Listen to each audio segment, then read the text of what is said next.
Så stævns. Så lander flyderingen med fluen lige om lidt. Der skal kastes en lille smule med noget guleraj, og så må vi se, om der skulle være noget fisk. Det tror jeg sgu der er. Så ja, vandtemperaturen den er 6-8 grader. Der er en lille bitte smule nordgående strøm. Så jeg er spændt på at se vandet, når jeg kommer derned, om jeg går til venstre eller højre. Om det bliver et langt stræk, eller om det bliver et kort stræk, og så bare en masse fiskeri mere eller mindre samme sted. Men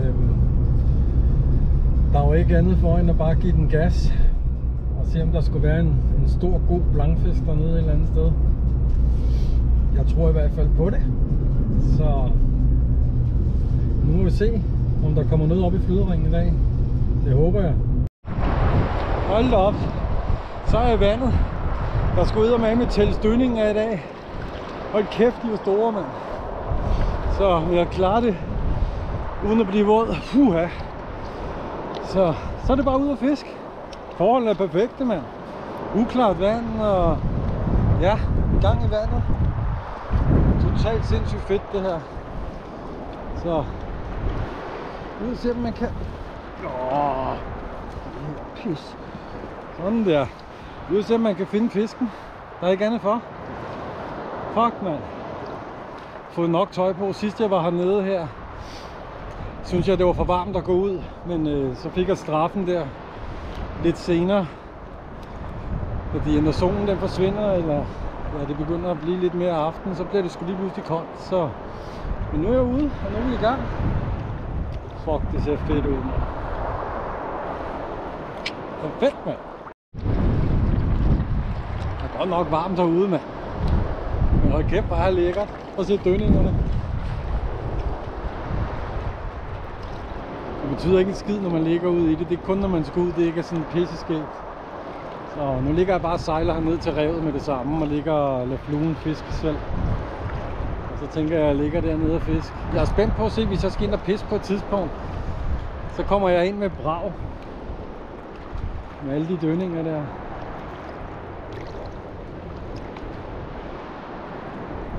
Jeg skal ind og se, om man kan få en fisk på revet.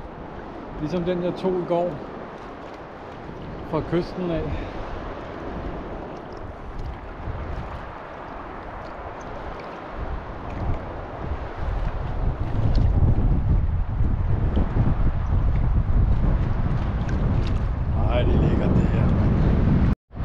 Jeg har lige haft 3 dønninger.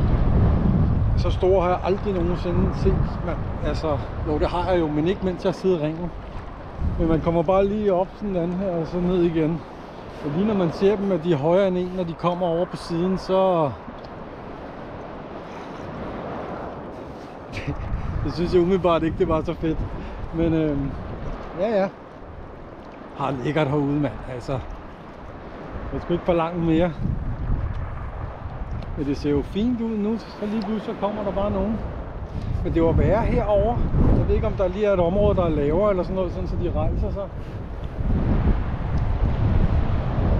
Der er ikke sket noget endnu.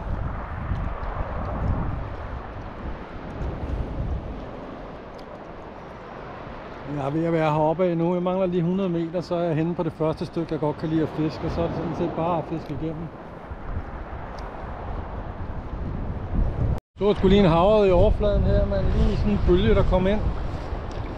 Den gik lige op i bølgen. Jeg bare lige vente på, at vinden kommer rigtigt. Det gør den ikke. Hvad helvede. Jeg vil ikke kaste og hente om vinden er nu.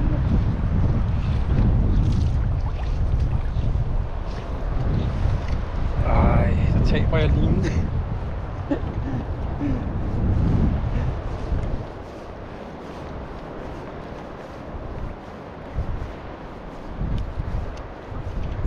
Jeg tror vinden er ved at vende. Jeg mærker, den er meget irriterende lige nu. Men det var derovre, den var.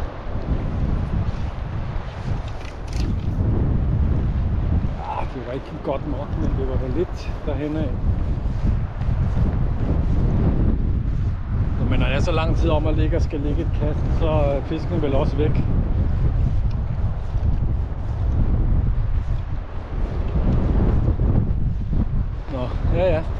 oppe i overfladen her. Jeg kan bare se rygfinden på dem, mand. Det er vildt nok. Men hold kæft, vinden er latterlig. Den vender rundt. Jeg tror, den er ved at blæse ind af et stykke tid, så skulle den vende og blæse fra igen. Det er kraftigt med at se dem oppe i overfladen af haverne, mand.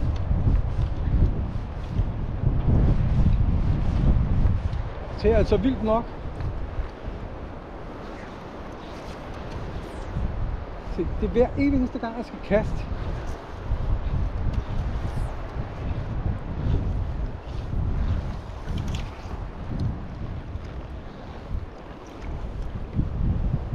Det er selv hele bussen hver gang. Nu er altså fint den ene af dem, jeg så.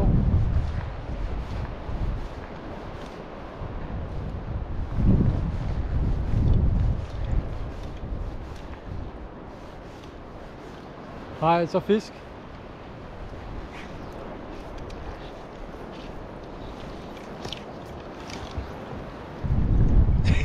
Der lander den bare i en bunke lort derude.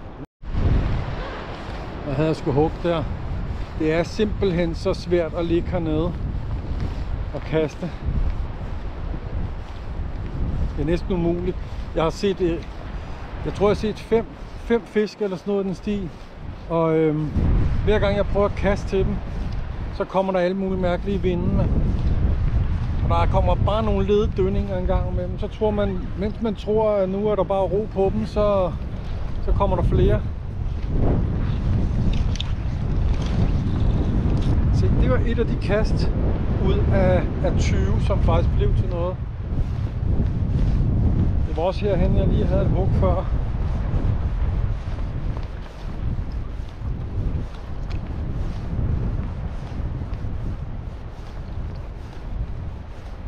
Kom nu, en fisk til mig, så bliver det lidt sjovere at ligge her.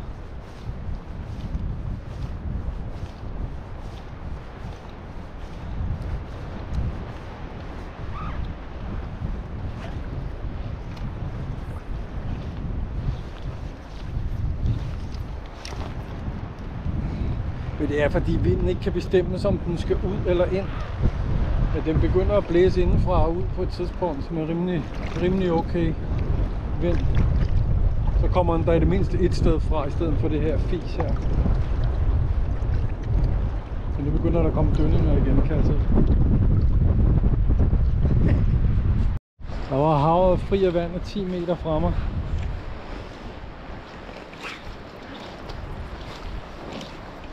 Se om vinden. Nej, det fik jeg så ikke lov til. Det er fandme tæt på land, de er.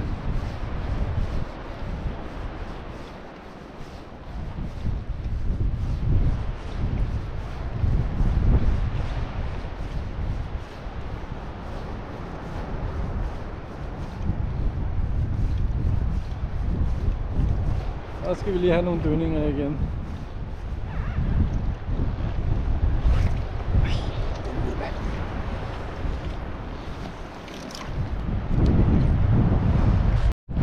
Jeg kan simpelthen ikke forstå, at de ikke tager fluen.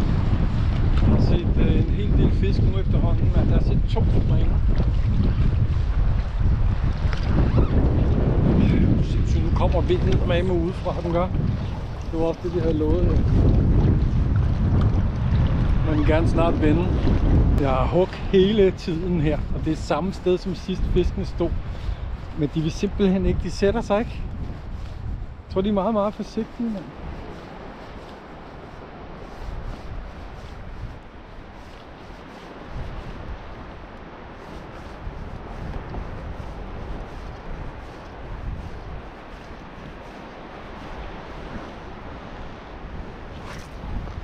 Og det er helt ind under land. Vi snakker 3 meter fra land. Der ligger jeg fluen.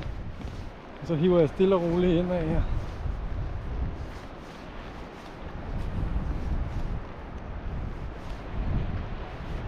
Og det er der hugget igen der, mand. De trak lige ud af fingrene på mig, mand.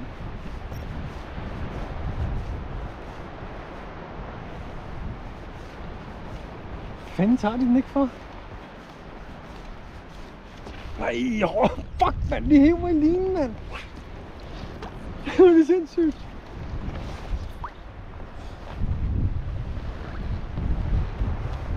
Det må være små pisfisk igen, mand.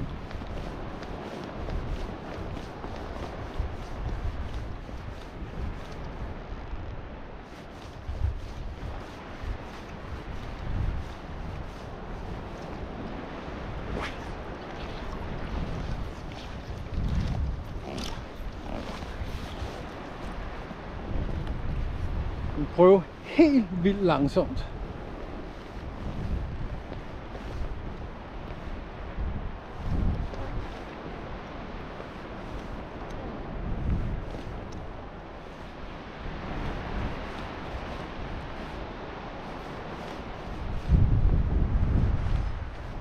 Det er meget sjovt, når man kan mærke dem hele tiden. Men der er eddermame også mange fisk her. Jeg har set så mange på vej herude.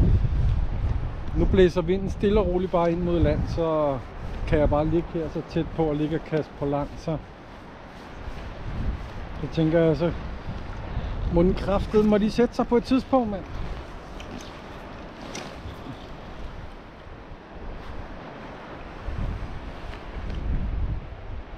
Prøv at synke. Synke.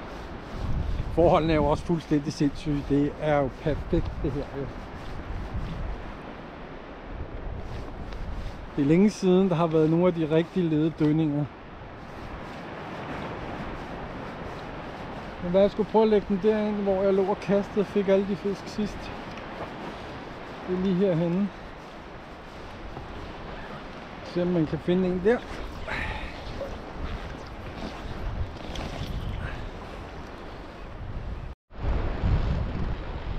Bitte smølf, mand. Det må gerne ryge af.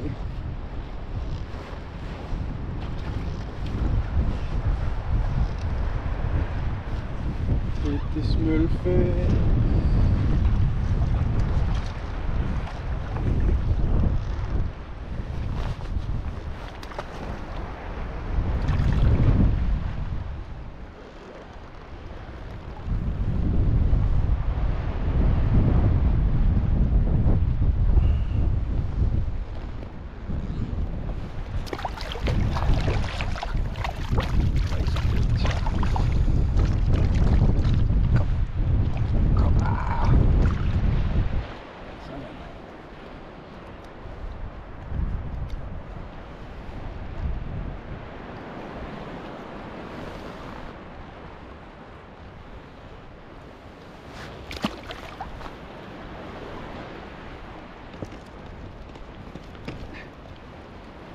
Den blev siddende på. Simpelthen nødt til at lige prøve, om jeg kan sejle med min flueline efter, fordi min running line den er simpelthen så snogen. Prøv at jeg kan få rettet den lidt ud, mand. Jeg skal lige have fluen af. Det er efter i går. Sådan der.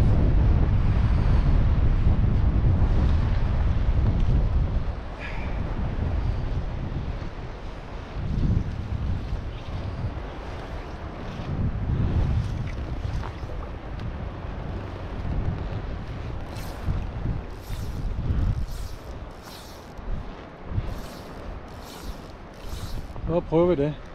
Skal jeg med at have en pispause. Klokken er 5:06. Så der bliver fisket indtil det bliver mørkt. Og så når det bliver mørkt, så sejler jeg sgu tilbage. Så kan jeg fiske effektivt direkte til. Jeg har haft så mange hug. Jeg kan slet ikke, jeg har slet ikke tal på det. Det er helt sindssygt. Jeg har set masser af rygfinger og springende fisk.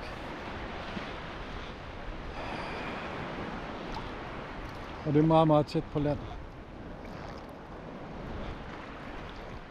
Men det, nu er det til at ligge i, hold kæft, hvor har jeg fået tæsk i dønninger. Det har været fuldstændig sindssygt, altså.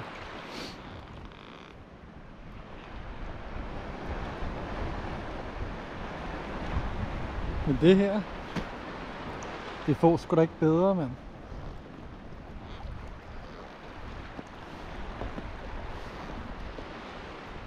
Totalt lækre omgivelser. Der sker ikke en skid, mand.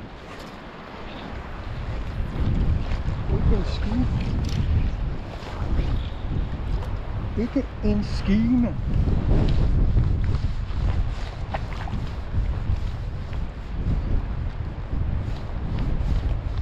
Jeg skal have klippet af min skydeline. Den er sgu ikke snoet. Det er bare fordi, altså den er blevet hakket-agtig. Det er sgu nok bare fordi den har været snoet. Den har været lidt kluder i den.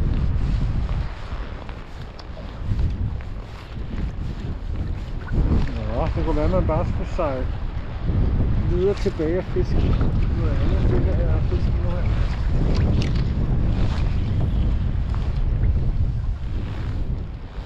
Det er mærkeligt vinden. Som om den ikke har været det hele tiden. Der er i hvert fald strøm inden langs land, det kan jeg sgu mærke.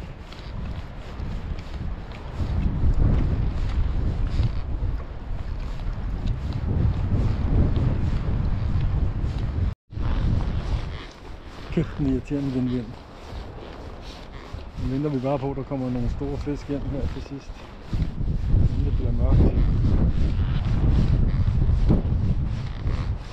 Bare en lille 5 kilos.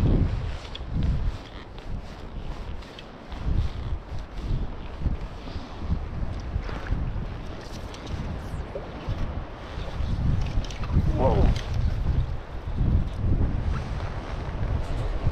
Røg også af. Det er fuldstændig vanvittigt, som det blæser, mand. Det må godt nok blæse meget oppe, fordi det blæser ud og ind og på tværs, og jeg kan mærke, det er fralandsvind. Og jeg fisker og fisker og fisker og fisker. Jeg har en del hug, men jeg tror simpelthen, der er så mange småfisk her. Det er helt sindssygt. Jeg har mistet 2 små, du ved, bare lige ved hugget. Og så havde jeg det deroppe der, ikke?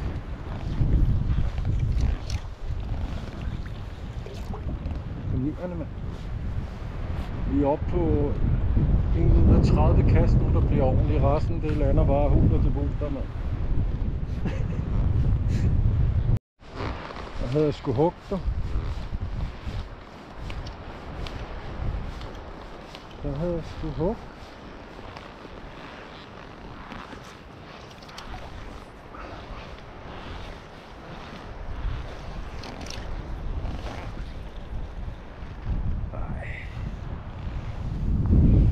Jo, mand, når den lander helt lortet, bare sådan en stor krusedulle. Jeg begynder sgu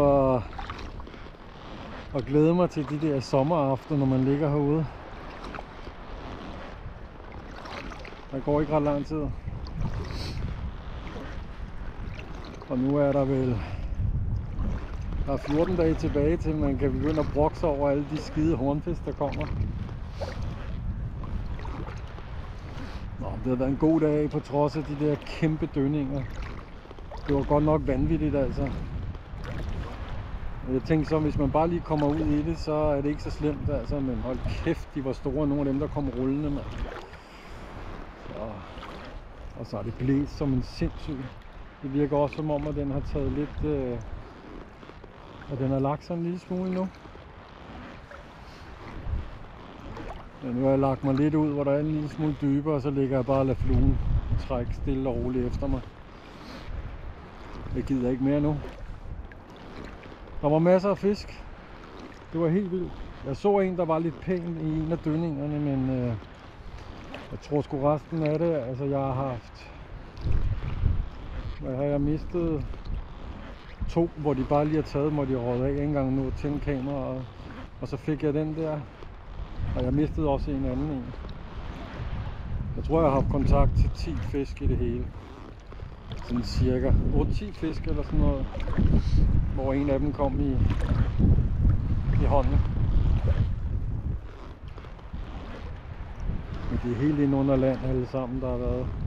Jeg snakker også med en fisker, der både havde fluestang og spindestang med. Han gik også og ventede på, at de kom ind her til aften. Men når man har ligget og... Jeg ved ikke engang, hvad klokken den er 20:08, når man har ligget og kastet siden kl. 3, så er hånden altså ved at være træt. Og jeg er rigtig træt af min line. Den skal lige klippes til, når jeg kommer hjem.